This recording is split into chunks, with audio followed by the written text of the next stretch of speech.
Good morning, dear students. Just like we have discussed about the transport of oxygen in the previous lecture, we said that oxygen is being transported in two ways. The first is the dissolved form and the second was in the form of oxyhemoglobin. Only 3% of oxygen travels in the dissolved form, that is, gets dissolved in the plasma. Whereas about 97% of oxygen was carried out by hemoglobin by forming oxyhemoglobin. We also discussed that how there will be an association between the hemoglobin and oxygen. Haemoglobin एक ऐसा respiratory pigment है जो oxygen से easily bind कर देता है जब भी ऑक्सीजन का पार्शियल प्रेशर ज्यादा हो, और जब भी ऑक्सीजन का पार्शियल प्रेशर कम हो तो वो इजीली ऑक्सीजन को रिलीज भी कर देता है. सो ऑक्सीहीमोग्लोबिन फॉर्मेशन लंग सरफेस पे होता है, जबकि ऑक्सीहीमोग्लोबिन डिसोसिएशन टिश्यू सरफेस पे होता है. And that was being discussed by oxyhemoglobin dissociation curve, in which the lower half of the curve shows dissociation from oxygen and the upper half shows association for oxygen. More amount of oxygen, less amount of carbon dioxide, less amount of H plus and less amount of temperature or less temperature are the factors which are going to support the attachment of hemoglobin with oxygen. So that was discussed in the previous lecture. अब जितना oxygen का transport important है उतना ही important है transport of carbon dioxide. तो हमारी body में carbon dioxide बनता कब है? तो हमारी बॉडी में कार्बन डाइऑक्साइड तब बनता है जब हमारे सेल्स में फूड का ऑक्सीडेशन होता है. सो CO2 formation, the CO2 formation occurs during oxidation of food in the cells. तो जब सेल्स में फूड का ऑक्सीडेशन होता है जिसे हम कहते हैं सेल्यूलर रेस्पिरेशन, तो जब सेल्यूलर रेस्पिरेशन होता है तो एंड प्रोडक्ट में CO2, एनर्जी और वाटर, ये तीन चीजें आती है. उसमें से CO2 जो है वो हमारे को यूजफुल नहीं आता, इसलिए CO2 को एलिमिनेट करना पड़ता है and that is eliminated by our acceleration, right. पर एक्सेलेशन तो तब होगा जब CO2 लंग सरफेस तक आएगा, क्योंकि CO2 बनता तो टिश्यू सरफेस पे है और उसे पहुंचाना कहाँ है? लंग सरफेस पर, क्योंकि लंग्स पर आएगा तभी ही तो वो एक्सेलेशन में रिमूव होगा. So bringing the CO2 from tissues to your lungs will be the transport of carbon dioxide. तो कार्बन डाइऑक्साइड का ट्रांसपोर्ट किस फॉर्म में होता है? So the first way for the transport of carbon dioxide is in dissolved form, right. तो सबसे पहला हम ट्रांसपोर्ट किस फॉर्म में बात करते हैं? डिसॉल्व फॉर्म में. जब हमने ऑक्सीजन की बात की थी तो hardly 3% of oxygen was dissolving in the plasma. Opposite to it carbon dioxide जो है उसकी solubility, the solubility of carbon dioxide is greater than oxygen. Thus, about 7% of CO2 is transported by plasma in dissolved form. मतलब जब oxygen की बात की थी तो हार्डली 3% ऑक्सीजन डिसॉल्व फॉर्म में ट्रैवल करता है, पर अगर CO2 की बात करें तो CO2 की सॉल्युबिलिटी ज्यादा होने की वजह से अबाउट 7% जितना ट्रांसपोर्ट किस फॉर्म में हो रहा है? डिसॉल्व फॉर्म में. अब मैक्सिमम जिस फॉर्म में ट्रांसपोर्ट होता है that is bicarbonates. So second is in the form of bicarbonates. Around 70% of transported in this form.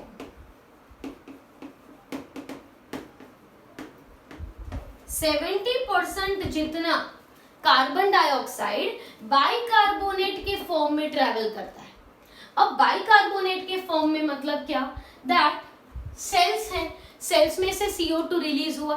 अब ये CO2 जो है वो दो जगह पे एंटर हो सकता है, आरबीसी में भी और प्लाज्मा में भी। तो इन द आरबीसी, हम पहले आरबीसी की बात करते हैं कि आरबीसी में क्या हुआ, CO2 एंटर हुआ।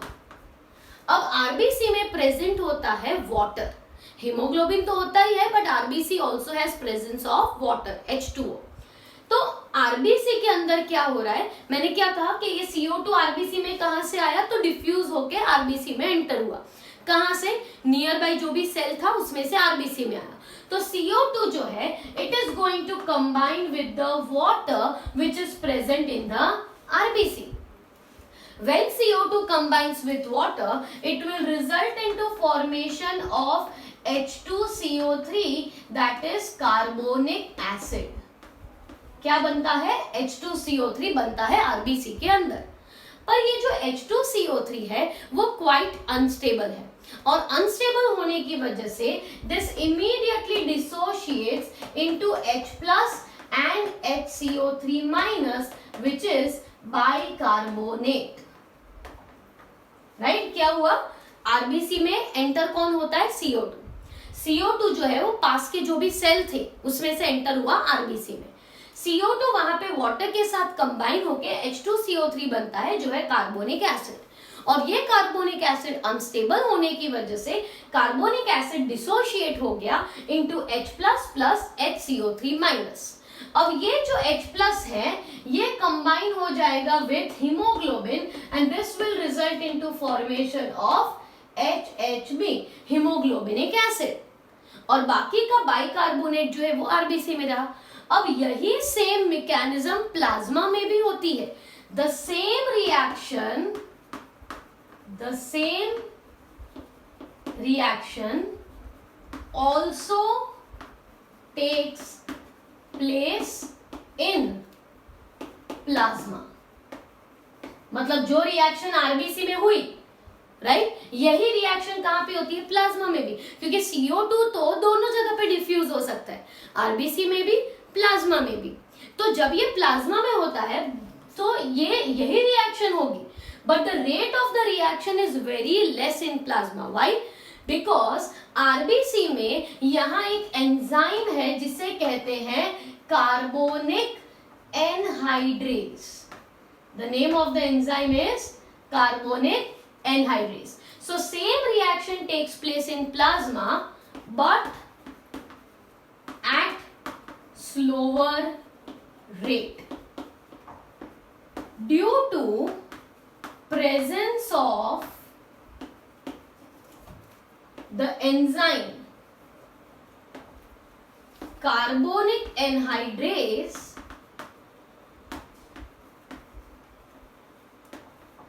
in RBC. The rate of reaction is faster in the RBC. मतलब बाइकार्बोनेट दोनों जगह पे बन रहा है, प्लाज्मा में भी बनेगा, आरबीसी में भी बनेगा, पर the amount of bicarbonate formed in RBC will be quite larger than the number of bicarbonates formed in plasma.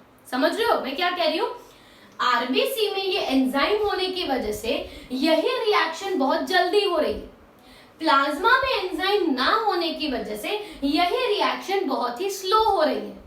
तो अब ये जो रिएक्शन फास्ट हो रही है उसका मतलब आरबीसी में बाइकार्बोनेट का अमाउंट बहुत ही ज्यादा होने वाला है और प्लाज्मा में बाइकार्बोनेट का अमाउंट कम होने वाला है, राइट। तो इसी के बेसिस पे एक कंसेप्ट है जिसे कहते हैं क्लोराइड शिफ्ट। तो उसके बारे में हम थोड़ा बात कर लेते हैं, वैसे तो इसी टॉपिक का ही पार्ट है, ठीक है। अब क्लोराइड शिफ्ट मतलब क्या, जैसे कि ये आपके सेल्स हैं कोई टिश्यू के, ठीक है, ये आपके ब्लड कैपिलरी की वॉल है और यहां पे है हमारे पास एक आरबीसी, ठीक है, एरिथ्रोसाइट है। ओके, तो this is the tissue, this is the endothelium of the blood capillary and this is an RBC. Tissue में क्या फॉर्म हो रहा है, कार्बन डाइऑक्साइड फॉर्म हो रहा है, क्योंकि टिश्यू में क्या होगा, there will be oxidation of food, और फूड का ऑक्सीडेशन होने पे एंड प्रोडक्ट क्या मिलता है, CO2। तो CO2 का अमाउंट बढ़ रहा है। अब ये CO2 जो है वो डिफ्यूज हो रहा है किस में, आपके आरबीसी में। सो CO2 has now entered into your RBC. This CO2 is going to combine with H2O and it will result into formation of H2CO3, right? Bicarbonate, carbonic acid बनेगा। अब कार्बोनिक एसिड इमीडिएटली डिसोशिएट हो जाएगा H plus and HCO3 minus. Same reaction plasma में भी हो रही है, पर बाइकार्बोनेट ज्यादा कहां पे है, सेल के अंदर आरबीसी में, और बाइकार्बोनेट कम कहां पे है, प्लाज्मा में। So bicarbonates are going to be moving out of the cell and they are replaced by a chlorine, क्योंकि ब्लड जो है उसमें क्लोरीन का अमाउंट, मतलब एक negative ion is replaced by another negative ion. क्या हो रहा है यहाँ पे, बाइकार्बोनेट का कंसंट्रेशन सेल के अंदर ज्यादा है और बाहर कम है, इसीलिए बाइकार्बोनेट डिफ्यूज होके कहां चले गए, प्लाज्मा में, और उसके ऑप्शन में इम्बैलेंस ना हो जाए इसलिए एक और नेगेटिव आयन जो है वो सेल के अंदर आ गया। So this shifting of chlorine from the plasma to the RBC at tissue surface is known as chloride shift. The shifting of the chlorine from the plasma to the RBC at the tissue surface is known as chloride shift. इसीलिए chloride content in venous RBC is always more. Venous RBC मतलब जो हमारा venous blood है, veins में जो run हो रहा है, राइट, वो वेनस ब्लड के अंदर जो आरबीसीज हैं उनमें क्लोराइड अमाउंट ज्यादा है। अब यही रिएक्शन ऑपोजिट होती है क्लोराइड बैक शिफ्ट, और वो कहां पे होता है, वो लंग्स पे होता है। ये क्लोराइड शिफ्ट कहां पे हुआ है, टिश्यू सरफेस, ठीक है। तो बैक शिफ्ट मतलब क्या, again the HCO3 comes into RBC and chlorine moves out of the RBC. This is going to happen at which surface, lung surface. So chloride shift is just a concept that once the bicarbonate moves out of RBC due to obviously the concentration gradient, the chlorine starts moving inside. This flow of ions in opposite direction is referred as chloride shift, which occurs at your tissue surface. An opposite reaction is going to occur at the lung surface, right? तो सबसे पहला किस form में travel होता है, dissolve form में, और दूसरा किस फॉर्म में, बाइकार्बोनेट्स के फॉर्म में।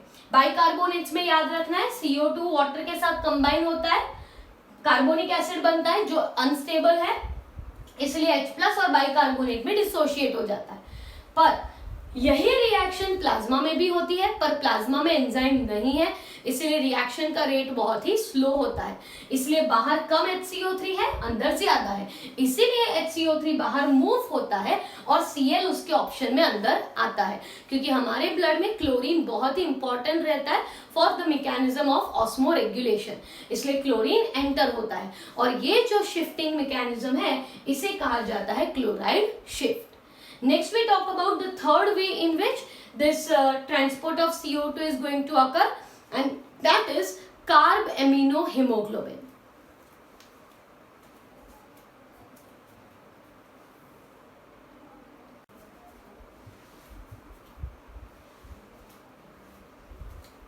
So the third method for the transport of the carbon dioxide is in the form of carbaminohemoglobin.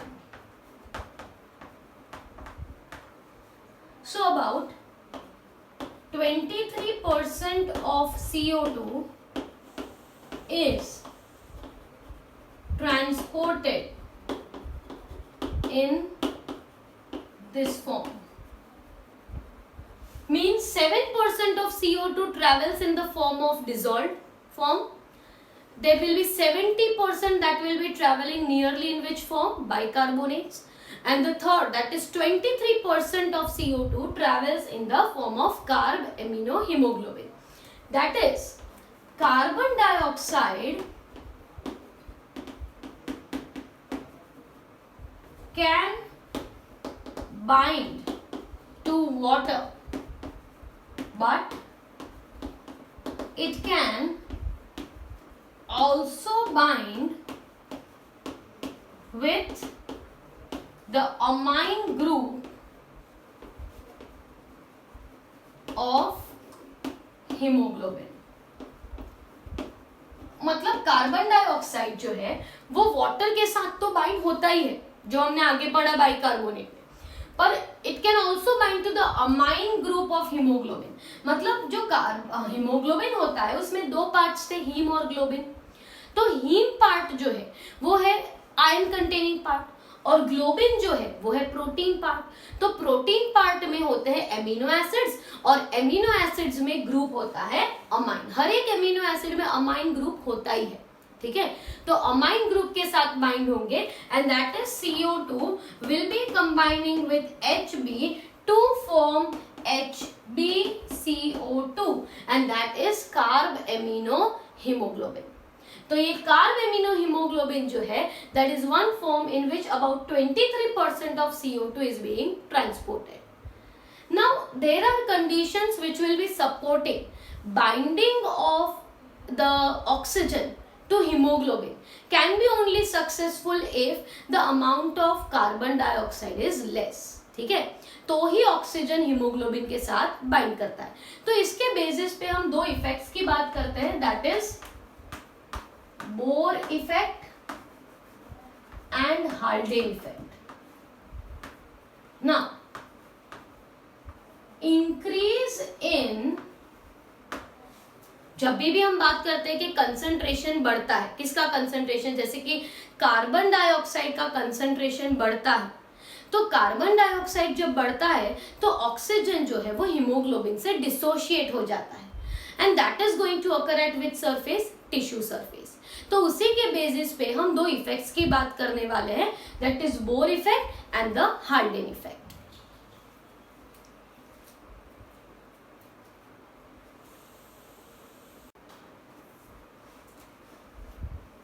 So first we talk about Bohr effect. अब Bohr effect कब कहते हैं? जब भी CO2 का concentration बढ़ जाता है, so there is increase in concentration of CO2. Whenever the concentration of CO2 is going to increase, what will happen? The hemoglobin gets dissociated from oxygen. This effect is known as Bohr effect. At which surface it will occur? It will occur at, कहाँ पे CO2 बढ़ता है? Tissue surface पे. So it is going to occur at the tissue surface. देखिए क्या हो रहा है कि CO2 का अमाउंट बढ़ गया, तो हमें पता है that CO2 जब हाई है, more is the CO2. इसका मतलब क्या हुआ? More is the H+, क्योंकि हमने अभी पढ़ा CO2 combines with H2O to form H2CO3 which dissociates to form H+ and HCO3-. तो H+ का अमाउंट बढ़ा, मतलब क्या हुआ? एसिडिक ब्लड जो है वो थोड़ा एसिडिक हो जाता है. CO2 कहाँ पे बढ़ेगा? At tissue surface. तो टिश्यू सरफेस पे ब्लड कैसा रहेगा? एसिडिक रहेगा, राइट. और CO2 बढ़ा है, H+ बढ़ा है, ऑक्सीजन का अमाउंट कम होगा, कहाँ पे? टिश्यू सरफेस पे.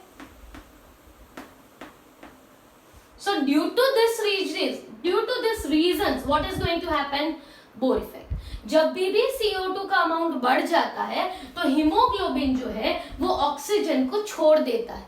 तो ऑक्सीजन को ये छोड़ना इंपॉर्टेंट क्यों है? इंपॉर्टेंट इसीलिए है क्योंकि ऑक्सीजन रिलीज होगा तो ही तो वो टिश्यू में जाएगा, और तो ही तो टिश्यूज में ऑक्सीडेशन होगा फूड का. इसीलिए बोर इफेक्ट बहुत इंपॉर्टेंट है. इंपॉर्टेंट क्यों है? क्योंकि CO2 बढ़ा है तो हीमोग्लोबिन में से ऑक्सीजन रिलीज हुआ है, वरना हीमोग्लोबिन ऑक्सीजन को रिलीज करेगा नहीं. अगर रिलीज नहीं करेगा तो टिश्यू सरफेस पे ऑक्सीडेशन रिएक्शंस पॉसिबल नहीं है. Opposite to Bohr effect is the Haldane effect. increase in amount of oxygen causes separation of hemoglobin with CO2. मतलब सेपरेशन मतलब डिसोशिएट हो जाएगा. तो इसका मतलब क्यों ये हाल्डेन इफेक्ट इंपॉर्टेंट है, तो ही तो CO2 ट्रांसपोर्ट कैन अकर. अगर सारा ही ट्रांसपोर्ट अकर्स.